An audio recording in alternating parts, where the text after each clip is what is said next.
Hello guys, welcome back to another video.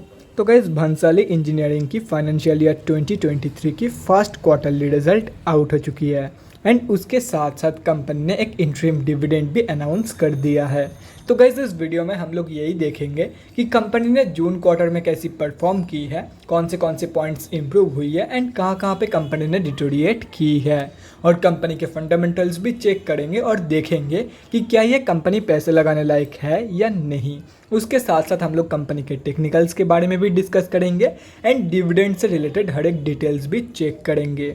तो guys, बिना time waste के company की फंडामेंटल एनालिसिस करते हुए वीडियो की शुरुआत करते हैं।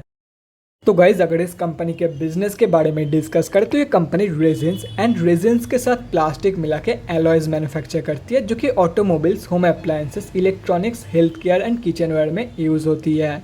ये company both BSE and NSE में लिस्टेड है। अभी अगर कंपनी कुछ इंपॉर्टेंट फिगर्स के बारे में डिस्कस करें तो 1778 करोड़ की है कंपनी की मार्केट कैप, 5.56 की पी है, 56.8% है कंपनी की ROC एंड 42.1% है कंपनी की return on equity.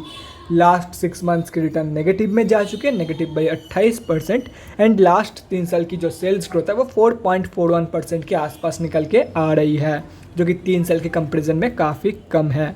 Book value से काफ़ी ऊपर ट्रेड कर रही है, डिविडेंड यील्ड 2.8% है एंड फेस वैल्यू ₹1 की है। अभी अगर कंपनी की जून क्वार्टरली की रिजल्ट के बारे में डिस्कस करें तो गाइज, जून 2022 की क्वार्टरली रिजल्ट आप लोगों के सामने है एंड यहाँ पे जितने भी सारे वैल्यूज़ हैं वो सब लैक्स पे दिया हुआ है, लेकिन डोंट वरी अबाउट इट, क्योंकि मैं हर एक वैल्यूज़ को क्रोर्स में कन्वर्ट करने के बाद ही आप लोगों को बताऊंगा ताकि आप लोगों को भी समझने में आसानी हो। तो जून 2022 की क्वार्टर में कंपनी ने 344.24 करोड़ की इनकम एंड 47.52 करोड़ की प्रॉफिट पोस्ट किया है एंड ये है कंपनी की नेट प्रॉफिट, मतलब प्रॉफिट आफ्टर टैक्स। अगर ये जून 2021 की कंपैरिजन में देखा जाए तो जून 2021 की क्वार्टर में कंपनी ने 236.79 करोड़ की इनकम एंड 77.11 करोड़ की प्रॉफिट पोस्ट किया था। अगर देखा जाए तो जून 2021 की क्वार्टर की कंपैरिजन में कंपनी ने एक बहुत ही ज़बरदस्त इनकम ग्रोथ तो दिखाई है, लेकिन कंपनी की हाई एक्सपेंसेस के चलते कंपनी ने बहुत ही कम प्रॉफिट दिया है इन जून 2022 की क्वार्टर। और यही अगर लास्ट क्वार्टर मतलब मार्च 2022 की क्वार्टर से कंपेयर किया जाए तो मार्च 2022 की क्वार्टर में कंपनी ने 450 करोड़ के आसपास की इनकम एंड 73.11 करोड़ की प्रॉफिट पोस्ट किया था। मतलब in terms of income and in terms of profit दोनों में ही कंपनी ने अंडर परफॉर्म किया है इन जून 2022 की क्वार्टर। सो अगर ओवरऑल देखा जाए तो जून 2022 की जो रिजल्ट है वो slightly on the weaker side ही निकल के आई है। अभी अगर कंपनी की बैलेंस शीट की हेल्थ के बारे में डिस्कस करें, फाइनेंशियल ईयर 2022 में कंपनी ने अपनी रिजर्व को इंक्रीज किया है बाय 300 करोड़। मतलब बैलेंस शीट की जो हेल्थ है वो इम्प्रूव हुई है एंड अगर देखा जाए तो ये एक टोटली डेट फ्री कंपनी है, लिटरली जीरो डेट मौजूद है कंपनी के पास। मतलब ओवरऑल जो बैलेंस शीट की हेल्थ है वो भी ज़बरदस्त है।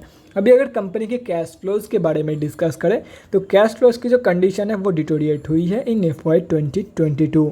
फाइनेंशियल ईयर 2021 में कंपनी के पास पॉजिटिव 74 करोड़ की कैश फ्लोज मौजूद थी, जो कि अभी डिटोरिएट होकर नेगेटिव 52 करोड़ की हो चुकी है। और अगर शेयर होल्डिंग पैटर्न के बारे में डिस्कस करें तो जून 2022 की शेयर होल्डिंग पैटर्न अभी तक आउट नहीं हुई है, लेकिन अगर मार्च की क्वार्टर में देखा जाए तो सिर्फ और सिर्फ प्रोमोटर्स ने ही बाइंग किया था, बाकी FIIs एंड DIIs दोनों ने सेलिंग किया था इन मार्च 2022 की क्वार्टर।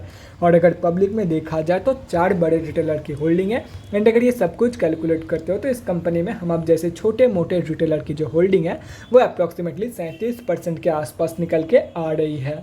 तो गाइस, अभी कंक्लूजन पे आते हैं कि आप लोगों को इस कंपनी में पैसा लगाना चाहिए या नहीं। तो देखो गाइस, शॉर्ट टर्म के लिए तो मैं बिल्कुल भी रिकमेंड नहीं करूँगा, लेकिन अगर फिर भी आप लोग जाना चाहते हो तो खुद के रिस्क पे जा सकते हो। और रही बात इन्वेस्टमेंट की, लॉन्ग टर्म इन्वेस्टमेंट की, तो मैं आप लोग को यही बोलूँगा, देखो कंपनी में ग्रोथ है लेकिन वो बहुत ही ज़्यादा स्लो है। तो अगर आप लोग पेशेंटली वेट करना चाहते हो for 5 to 10 years for a good return, then you can definitely go for it.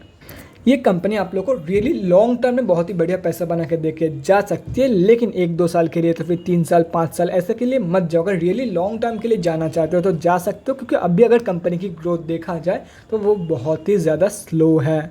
And अगर कंपनी के ऊपर भरोसा है तो आप लोग डेफिनेटली रियली लॉन्ग टर्म के लिए इन्वेस्टमेंट प्लानिंग कर सकते हो इन दिस कंपनी। तो गाइज ये तो हो गया कंपनी की fundamental analysis and June quarter में कंपनी ने कैसी परफॉर्म की है। अभी कंपनी के डिविडेंड से रिलेटेड सब डिटेल्स चेक करते हैं। तो गाइज आप लोगों को पर शेयर ₹1 का डिविडेंड मिलने वाला है फ्रॉम दिस कंपनी एंड ये है FY 2023 का first interim dividend. Record date है 28 जुलाई, मतलब अगर आप लोगों को डिविडेंड चाहिए तो स्टॉक बाय करने का लास्ट डेट है 26 जुलाई। अगर उसके बाद बाय करोगे तो आप लोगों को इस कंपनी की तरफ से डिविडेंड नहीं मिलने वाला है। तो जो लोग भी 26 तारीख से पहले स्टॉक को बाय करेंगे उन लोगों को ये स्टॉक की तरफ से डिविडेंड 14 अगस्त या तो फिर उससे पहले मिल जाएगा। एंड सिर्फ और सिर्फ डिविडेंड के लालच में आके स्टॉक को बाय मत करो। अगर लॉन्ग टर्म का कोई प्लान बन रहा है तो ही स्टॉक को उठा लो, 26 तारीख से पहले ये डिविडेंड आप लोगों को मिल जाएगा। अभी अगर कंपनी के टेक्निकल्स के बारे में डिस्कस करें, यहाँ पे हम लोग आ चुके हैं NSE के डेली चार्ट पे। सबसे पहले उन लोगों के बारे में डिस्कस करते हैं जो लोग इस कंपनी में लॉन्ग टर्म के लिए एंट्री प्लानिंग कर रहे हैं। तो देखो गाइस, कंपनी अभी जहाँ पे ट्रेड कर रही है उसकी सबसे क्लोजेस्ट सपोर्ट जोन है 97 रुपीज़ के आसपास। तो आप लोग इस सपोर्ट बेस के आसपास डेफिनेटली लॉन्ग टर्म के लिए पोजीशन प्लानिंग कर सकते हो। लेकिन मैं आप लोगों को यही सजेस्ट करूँगा कुछ दिन और वेट कर लो, क्योंकि कंपनी अभी एक टोटली डाउन ट्रेंड में है। तो अगर बाई चांस ये कंपनी 97 रुपीज़ से स्लिप कर जाती है तो ये कंपनी आप लोग को 75 रुपये के आसपास की लेवल पे मिल जाएगा। तो इसके लिए आप लोग वेट कर सकते हो। लेकिन इसका एक डाउन साइड भी है, क्योंकि अगर बाई चांस ये कंपनी 97 रुपीज़ की जो सपोर्ट है ऐसे सपोर्ट लेके ऊपर चली जाती है तो आप लोगों को 97 रुपीज़ पे एंट्री करने का मौका नहीं मिलेगा, उससे भी महंगे भाव पे आपको खरीदना पड़ सकता है। तो इसीलिए सोच समझ के वेट करना। अगर स्ट्रेस फ्री एंट्री चाहते हो तो 97 रुपीज़ के आसपास सिंपली एंट्री कर लो। एंड आई गेस ये कंपनी आप लोग को 97 रुपीज़ के आसपास इसी वीक या तो फिर नेक्स्ट वीक में मिल जाएगा, क्योंकि अगर आज की वॉल्यूम देखा जाए तो आज कंपनी में ज़बरदस्त सेलिंग हुई है आफ्टर द रिजल्ट। एंड जैसे कि मैंने आप लोग को दिखाई दिया, आज की जो रिजल्ट है वो बहुत ही ज़्यादा वीक नहीं, मतलब अच्छा खासा वीक निकल के आई है। और रही बात स्विंग ट्रेडर्स की, तो गाइज यहाँ पे आप लोग देख सकते हो सभी के सभी लेवल्स आप लोगों के सामने हैं। तो जब कंपनी ऐसे रिवर्सल शो करेगी तब रिवर्सल कंफर्मेशन के बाद आप लोग बाइंग प्लान कर सकते हो for the first target of 122 रुपये एंड सेकेंड टारगेट होगा ऑलमोस्ट 161 रुपीज़ का। और वहीं पे अगर कंपनी ऐसे स्लिप कर जाती है तो जब कंपनी 75 रुपये के लेवल से रिवर्सल शो करेगी तब रिवर्सल कंफर्मेशन के बाद आप लोग बाइंग प्लान कर सकते हो। फर्स्ट टारगेट है 97 रुपीज़ का, सेकेंड टारगेट होगा 122 रुपीज़ का। As simple as that. बाकी लेवल्स आप लोग के सामने है। अगर आप लोग चाहते हो तो स्क्रीनशॉट लेकर रख सकते हो, कहीं पे नोट डाउन करना चाहते हो तो वो भी कर सकते हो। तो guys that's it for this video. अगले वीडियो में मिलते हैं गाइज। Thanks for watching. और गाइज अगर आप लोग के मन में कोई भी डाउट या क्वेरी रहती है स्टॉक मार्केट या किसी भी स्टॉक से रिलेटेड तो कमेंट सेक्शन में कमेंट करके मुझसे पूछ सकते हो, या तो फिर मेरे इंस्टाग्राम का लिंक आप लोगों को डिस्क्रिप्शन बॉक्स में मिल जाएगा, जाके वहाँ पर ही मुझे DM कर सकते हो for an one on one conversation. Thanks again for watching guys. Bye guys and definitely guys stay safe.